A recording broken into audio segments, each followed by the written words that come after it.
Yo, what's going on? It's your boy Study Student. We back at it with FOOLRADIO. And we got what? We got who? JP the O. What? You go ahead and introduce yourself. I don't need to do it. Or you need me to do it? Hey, yo, it's JP the OG. A plus everything CEO. You feel me? Yeah, I love it. I love the whole A plus, man. He a busy man. Look, you know you a busy man. That phone keep on ringing. We ain't gonna take too much of his time. But you know, JP, I know I just met you this year. But like, what got you interested in this whole entertainment business? Like, what was I have to do this? Man, you know what's really crazy? I've always been into the art. I've always liked arts, sculpting, drawing. Probably around somewhere in grade school, I got introduced to a record player, and during my time as a youngster, when I lived with my auntie and my grandma, and I grew up with my cousins, my big cousin Lonnie used to have this shoebox, and I'm so thankful because my guy was never biased. My guy listened to everything, so I kind of got that little bug early, like early, my God. Right. And I don't know, when I learned you can make art with words, that was just kind of what I grew. In the beginning, I didn't know exactly what I wanted to do, but I moved to Atlanta at one point, and I just started dipping and dabbling in everything. And I figured out, going through those trials and tribulations, learning what the business was, I wanted to get more into the business side because the art side is natural. You feel me? I feel that. So like, expound on that. Like, what? Like rapping? Like, what do you gravitate towards most? Like producing? When it comes to the arts, yeah. I'm all over with the arts. I do a little designing. I do a lot of writing. I dibble and dabble with the production. A little editing, a little mixing. But like I said, my main focus right now is the business aspect. Okay. So the management aspect of it, the promotions aspect, the marketing aspect, and that's basically what I'm jumping into at this particular point. For sure, I love to hear it. So far on your entertainment journey, what's been your favorite? Like, what's been your highest? Like, dang, I'm doing this.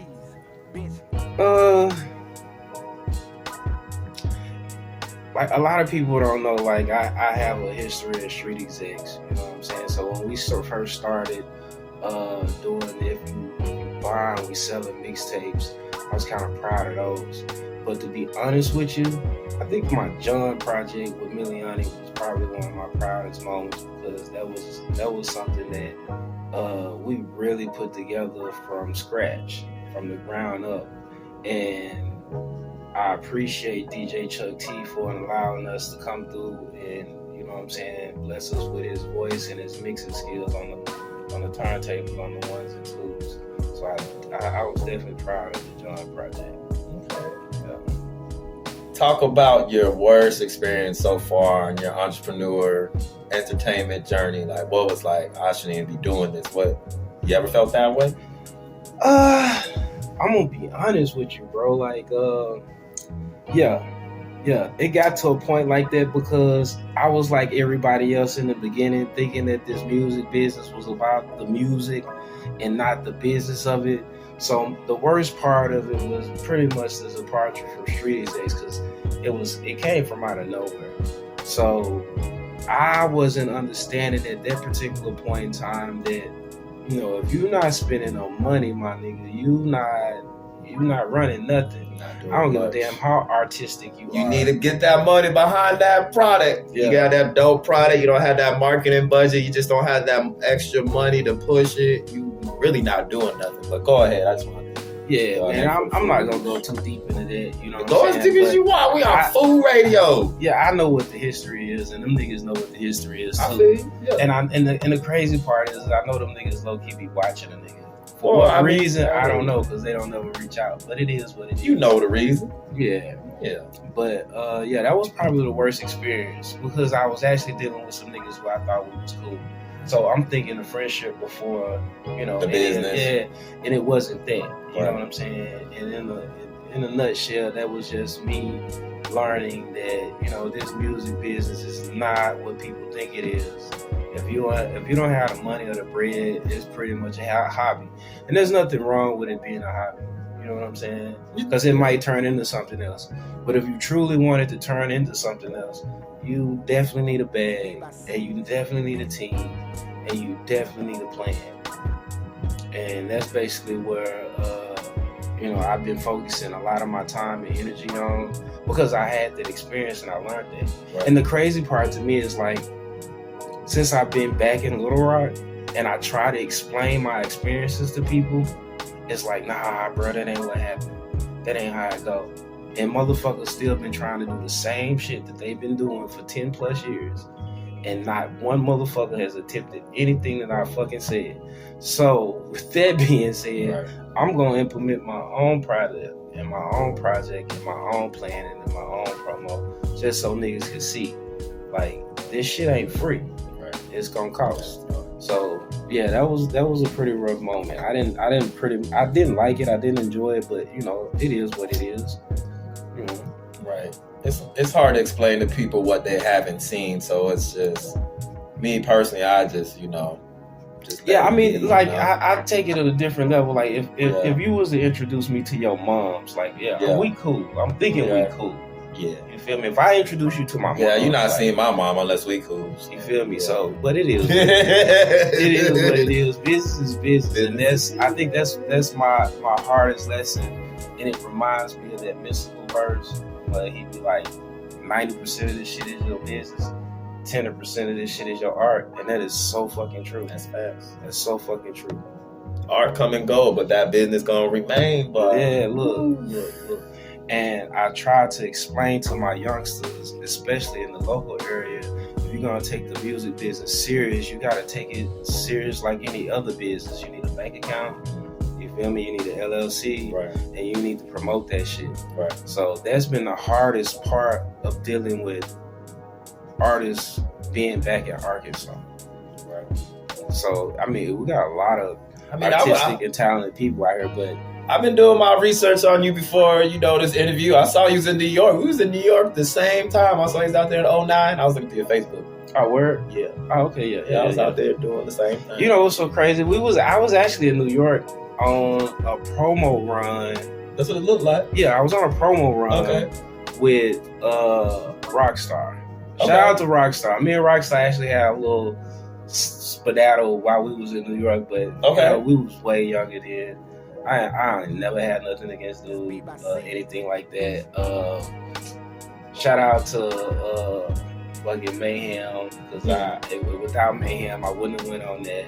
And Biggs, my nigga Biggs. If Biggs see this, shout out to Biggs, because without Biggs we wouldn't have went to New York. You know what I'm saying? He drove us all the way there from Little Rock all the way to New York. You know what I'm saying? We stopped in like DC, we stopped in Nashville, we stopped in DC twice. DC's nice. Yeah, the first time we stopped through, we just, sightsee to read. The second time was the second promo, so we went to New York to do a promo, and then we stopped in DC and did a promo.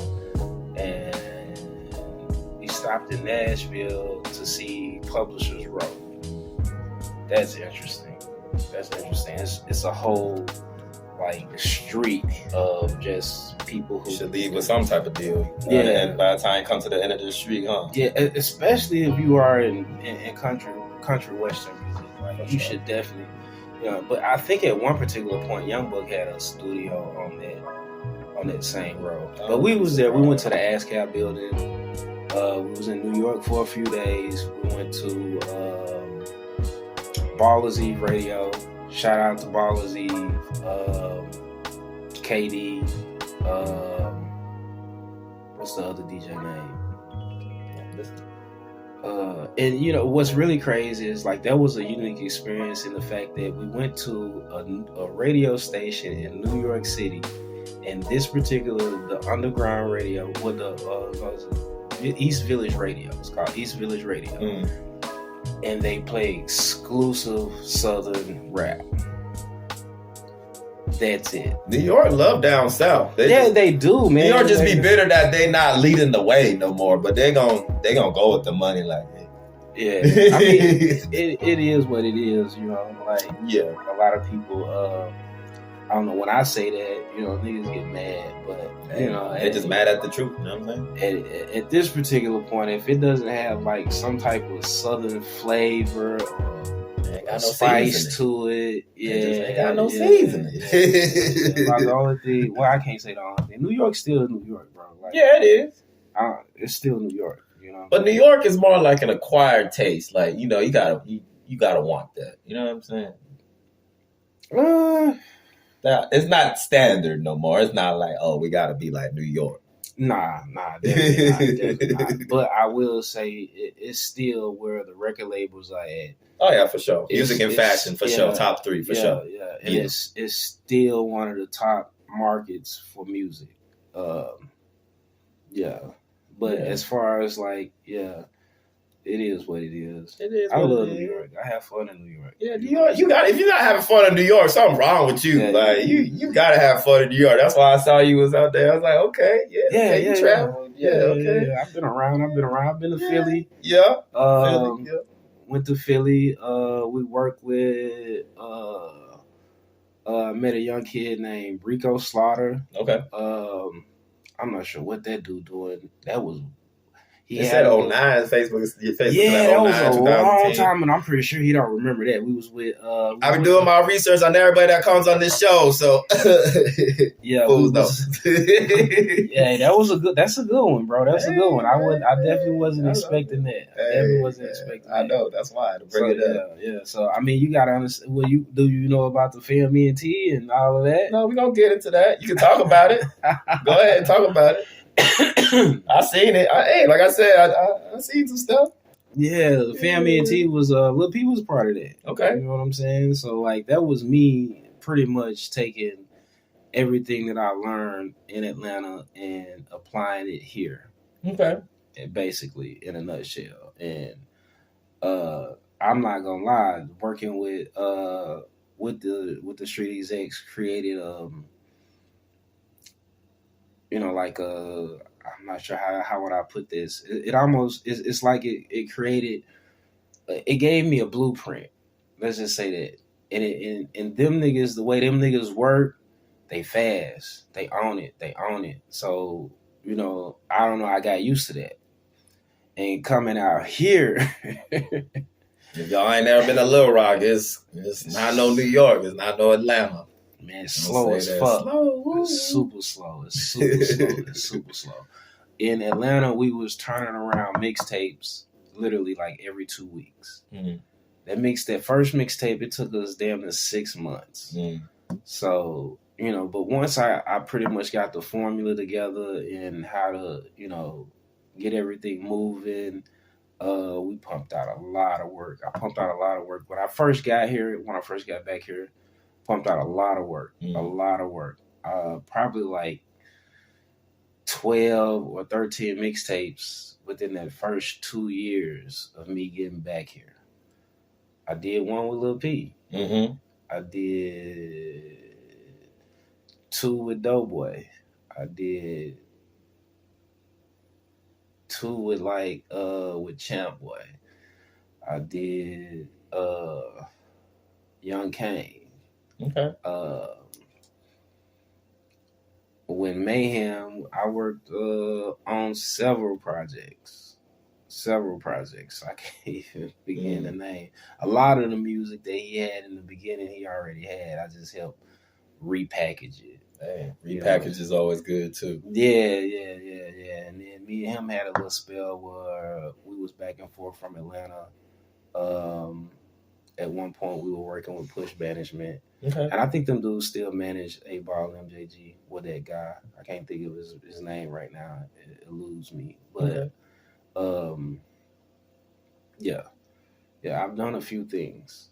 That's crazy. I seen you did a lot. So just a little side question. So do you feel like if you never let Lil Rock and ventured out to like Atlanta, you feel like that would have stunted your growth? You wouldn't be thinking how you're thinking right now? True. I would concur that. I would definitely agree. Because being in Atlanta is almost, being in Little Rock is almost like being in a box. And being in Atlanta is like, it's like being in a traffic jam, and which it literally is. But Atlanta is literally a melting pot. If anybody has ever been to Atlanta and experienced Atlanta and or lived there for a spell, I guarantee you they can probably count the number of Atlanteans that they know on their hand. Right. Everybody else out of town. Everybody from somewhere else. Right. I've met people from London to South Africa to Iowa. There are black people in Iowa. Yeah. I believe it. We everywhere. Even Hawaii. Mississippi, Connecticut, New York, New Jersey, California, Texas, Tennessee, New Mexico. I've met people in Atlanta from everywhere. Almost all different type of countries, Africans. I've actually met a white African that actually kind of shocked me. He was from Johannesburg. Of course. Oh yeah, that's where they be from. I met real German people, and I've met people of different religious beliefs, and I think that is the biggest thing.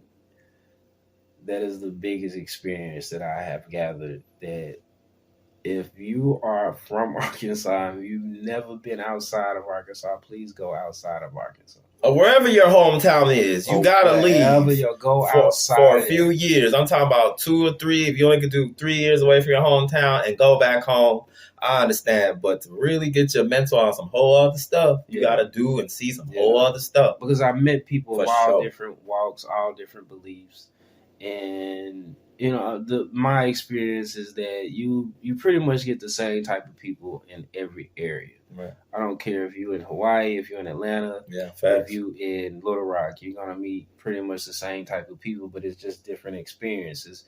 And yet you open yourself to a broader group of people. Right. You know what I'm saying? So like just going to work, if you get a job in Atlanta, I guarantee you your whole network just gonna go just cause. And everybody that's there at that particular job is probably going to be from South Carolina, North Carolina, Florida, or Atlanta. Fucking New Orleans. Everywhere but Atlanta. Everywhere but Atlanta. Everywhere but Atlanta. It's a lot of people in Atlanta that are not from Atlanta, and they have made Atlanta their home.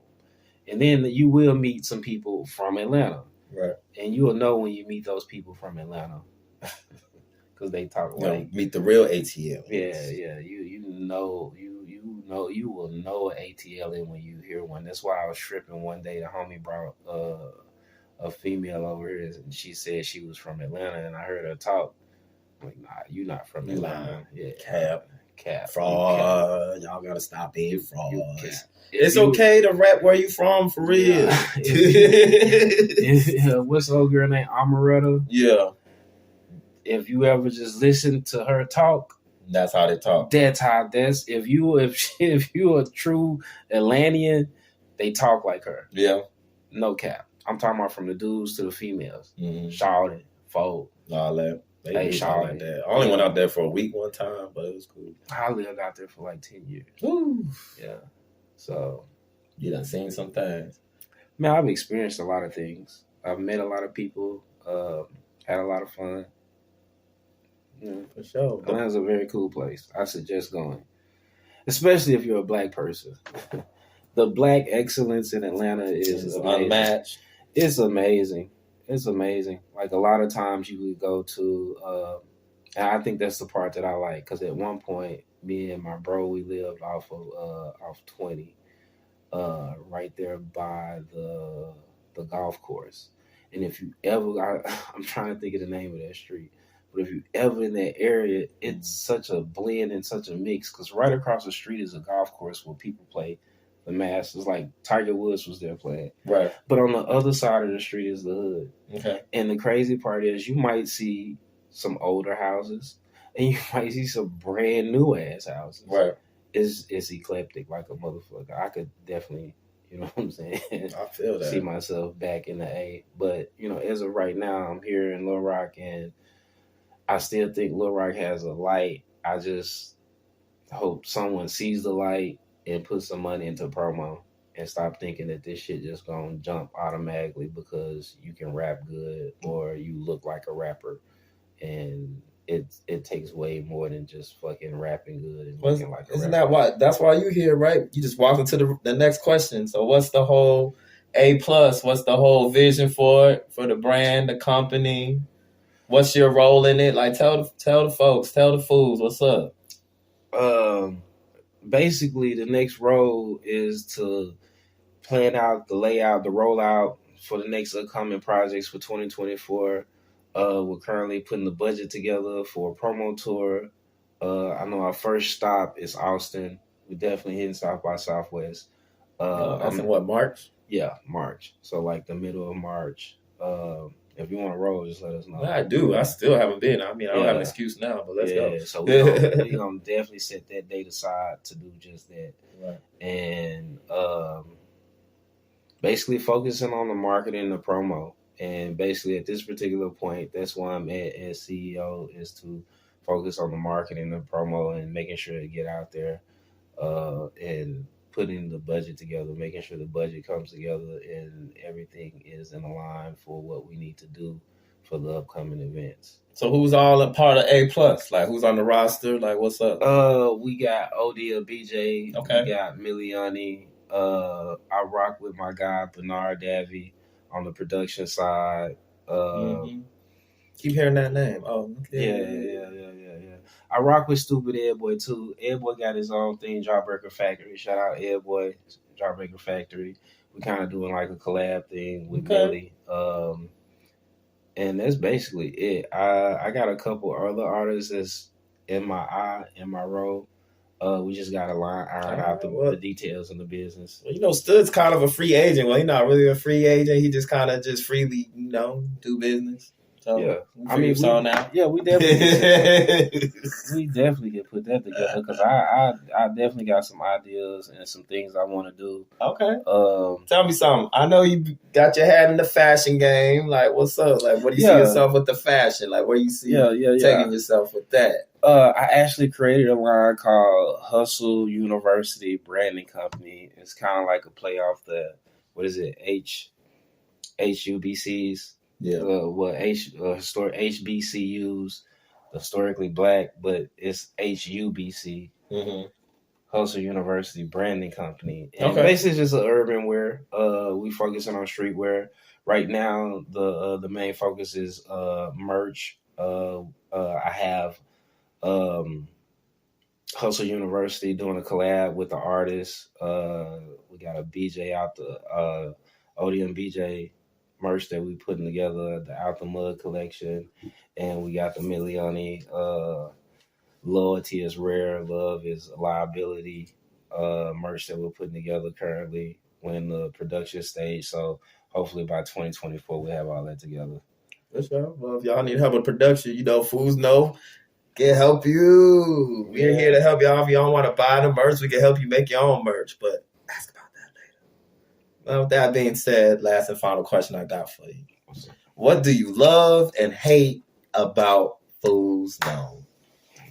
You know what's crazy? I looked at that question when you texted to me earlier, and I literally have been sitting here thinking to myself, like, why did you ask me that? Because it's FOOL Radio. We talk the truth, the dirty truth, the pretty truth. Like, we just here to talk about it all. Okay. Well, I'm going to start off by, I can honestly say,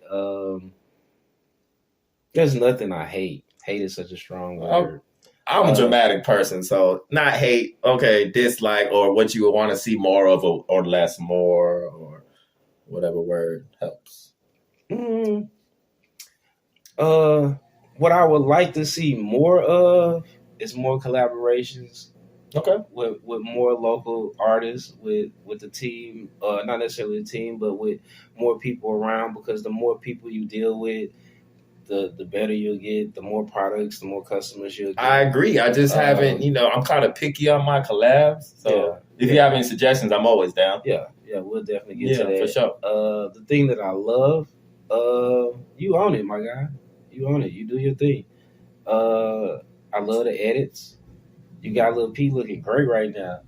Shout out my guy, for real, Lil like, P the Keeper. We've been locked in all year, man. Yeah, it's been a crazy year. Next year definitely. is just even more crazy. Yeah, definitely. I love the clothing line. Hey, Foolsknow. The Foolsknow. Go cop the merch, link in bio. Yeah. And man, you're a cool dude. So I mean, I love the whole entrepreneurial spirit and the ideal of getting out here and getting it to yourself. I was once told by somebody that I wanted the easy route, the easy way out. Who, you? Yeah. You don't seem like the type of person that like the easy way. And it ain't necessarily that I don't like the easy way, but I know in life nothing worth having is easy. To me, the easy thing would be to go to a person's job and do what they tell you to do, and then go home. That's easy. That's true. Anybody can do that. Hard is maintaining a business and feeding people as well as yourself. Oof. Because it takes a team, and you have to be able to focus on a lot of things to make sure that your team is together as well as yourself, and that's hard. And I've never been one of those looking for the easy route. I heard something one day, and a person was like, "You either gonna get up one day and work for your dream, or work for somebody else's." That's facts. So, I don't think people really understand how long I've been actually attempting and pushing. That street exec Put a number on it. That street exec shit was like 2005. It's currently 2023. Do the math, somebody. Yeah, and I had been dibbling and dabbling with the arts like the moment I got to Little Rock, and that was in like 92, 93. And I met a group of young boys, a group of young men who were into rap. And at that time, like I said, I really gravitated towards rap. It was new. And a lot of things that were going on, we didn't really understand. We just knew we liked the arts, and we wanted to do it. And I had a couple of partners who went to Atlanta, and, they got connected in, and they pulled me in. So I actually kind of like separated myself after a while due to a bunch of bullshit. Right. But I kept at it, and I kept at it on my own terms, and dealing with different people, from Techniques to Draytronics to No IG Al to Sky to J Wells, J-Bo. I've been around. I've done a lot of stuff. My thing, like I said in the beginning, a lot of my focus was on the arts. And it wasn't until that street exec shit that a nigga realized that it's about that bread. At the end of the day, if you out here thinking that you gonna motherfucking pop just because you got a good song with no money behind it, I'm gonna keep on sleeping because you dream. Oh God, niggas need to wake the fuck up quickly. Yeah, because that shit is not gonna happen. But for the most part, I've been at this shit for a minute. You know what I'm saying? So.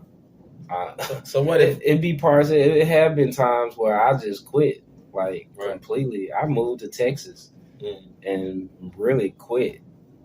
I quit. Just on some square stuff. You just look, going to work, going home, just normal. Yeah, normal than a motherfucker. But the crazy part was, how many years you did that? Probably like 2, 3.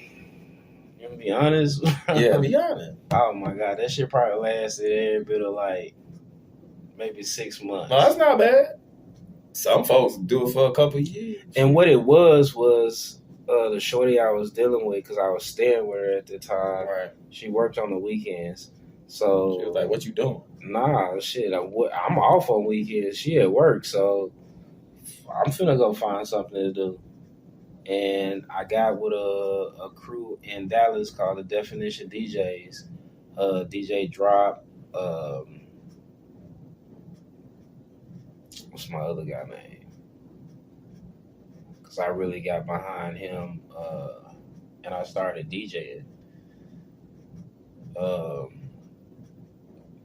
And yeah, man, like I just couldn't stay away from it. And the crazy part was I ended up buying some turntables. And I'd already been working with Draytronics. And if anybody knows Draytronics, that guy's a wizard on the 12s. So in them techniques, oh my God, he like double jointed too. But I picked up some things from him. And I ended up buying an MPC. So yeah, I started MPC. Yeah, so like if I'm not at that particular point, if I wasn't at the club DJing, I was at the crib sampling. Right. Yeah. So I don't know, man. I tried to just stop, literally like cold turkey, but I just couldn't. I don't know. Yeah, this thing will bring you back, man. Like I literally couldn't. I don't know. And to me, I wish I hadn't, because we listen to people, and people will influence and affect things that you have going on that you want to do, and they don't know, and they will put their fears on you. So I don't. At this particular point, I'm only expressing certain things to you because you're asking me. Yeah, we haven't went into certain details, but I don't like telling people a lot of people about things that I plan on doing or doing just because everybody's not gonna like the shit that you do, and it's always gonna be that one or two people that are gonna be like, nah, you can't do that, or you shouldn't do that, or this, that, or third. So like, you know, you always got those people. People told me don't put Fool on a shirt. I mean, 11 years later, right? Yeah. You know what's so crazy? I actually thought about that too. As a kid, they tell us not to say that word. Yep. The more you say that word, the more lives you take off your life. Right. Yeah, I mean, whatever you done heard growing up, right? Everybody heard something. Yeah, and the older I get, the more and more I try to debunk them old ass sayings. Like that shit was just some dumb ass shit that I ain't gonna say dumb ass shit, but that was some shit that our parents were taught, and they didn't question it. We question everything. Yeah, so I'm actually happy about that part as far as us, you know, questioning and not just really going, you know, going with the flow. Like, they said the word's the law. So hey, we just gonna take it heads on. Yeah. That's not really. We're not in it. It's so much information. Man, y'all be on y'all phones every day. Like, get off the social media and go to google.com, youtube.com. Don't learn something instead. Yeah, like my young nigga BJ say, search it up. Yeah, search it up. No cap. You remember back in our days, like my mom, I'm pretty sure, my mom, like, you want to go learn something, like encyclopedias, you got to go A, B. Yeah, nah, you can literally say, Alexa. Right. Like, or, come on, hey, like, Siri. How lazy are we? Yeah. I mean, and the crazy part is people are that lazy. They don't even want to say, hey, Siri, can you tell me? Right. Or can you look up? Or can you find? I've been waiting for this time. I'm like, what? All at the fingertips. Okay, I'm branding right now. But before we go, what would you tell someone who hasn't even reached year 3, Mr. 30 plus years underneath your belt? What would you tell them to keep them going? Because, usually about year 3 is when you're questioning stuff, right? If you ain't hit no big money, right? You're like, the advice I would give someone would, if it's not popping off like what you would think it would, is look at your approach. Analyze your approach. See what it is that you're doing, because the definition of insane is what? Doing the same thing over and over and expecting a different result. So if you're doing the same thing for 3 years and you're not getting a different result, you're fucking insane. Mm-hmm. And you need to switch some shit up. Bottom line, what I would suggest is for anybody is to literally write out the things that you want to do, the places you want to go, the people you want to interview with, the people you want to shoot your videos. Get their prices. Write down them prices. Create a budget. That's where the budget comes from. Once you got that budget or that particular number, Figure out how you can come up with that number. And the crazy part, like I try to explain to niggas, you don't have to come up with that entire number at one time. You can you if you really truly knew how the record execs think and how they map out things, it's over months, if not years, time. And niggas here expect this shit to be within a couple weeks or a couple days or maybe a couple months at most. A couple hours. And then they follow the example of other artists. And that's cool to look and see what it is that they're doing. But that does not necessarily mean what they're doing is going to work for you. Right. You need to figure out your own plan and your own scheme so that benefits you. But the key thing is writing this shit down. Put it in your motherfucking face so you see what it is. Is if your budget comes out to like 9,000, and let's just say you don't have 9,000, but you're working, you're hustling. If there's a way you can stretch that 9,000 over, let's just say 9 months, that's right. literally 1,000 a month. And I know motherfuckers that smoke that and weed a month. Ooh, that's a whole nother episode. Yeah. So or they fuck you that got marketing money, but you got play money. Like we're not gonna talk about that right now. We're at 30 minutes, Steve. That's a whole nother episode. But keep on going. You got joy. But yeah, that would be what I would suggest for a artist that's feeling like they in a standstill. Just observe, plan, and achieve. That's what it sounds like. Yeah. Basically, just analyze what you got going on, reevaluate it, replan, and execute, and make a move. Do something. Mm-hmm. Don't just sit around and think it's gonna pop because your music good. The crazy thing is people don't even know you got music out. Mm-hmm. So you have to work everything, the blogs, the playlists, create content, even if it's just bullshit of you going throughout your day getting a motherfucking drink from Starbucks or something. Yeah. People love the low kind of and content like that. It's funny. Yeah, they do. Like the normal, I call it like normal, like kind of. Yeah, and then the crazy part is a lot of people, they just go off shit that they see, mm-hmm. and or someone without experience has told them, and motherfuckers need to start questioning that and do research, because you're getting information from people who haven't done or attempted to do anything that you're trying to do. So it's like, I understand you want the opinions of others, but you really want the opinions of others that matter. That's like me going to ask a motherfucker who cut grass, how do you bake a cake? You know what I'm saying? Yeah. Or opinions are cool. I like advice from certified people in that field. Or me asking a person, how do you, or a motherfucker telling me how to bake a cake and they ain't never baked a cake. Yeah, I'm gonna listen to a baker first. You see what I'm saying? Yeah, there you go. That's what I'm saying. Go get that motherfucking knowledge from someone who has experience in what it is that you're trying to do. Well, I don't give a damn what it is. Mm-hmm. From fucking painting houses, cutting grass, to washing cars, whatever, selling cars. Go be great at it and go learn every day at this. Don't take advice from a motherfucker who's sitting at home. Who ain't did or have done or attempted to do what it is that you're trying to do.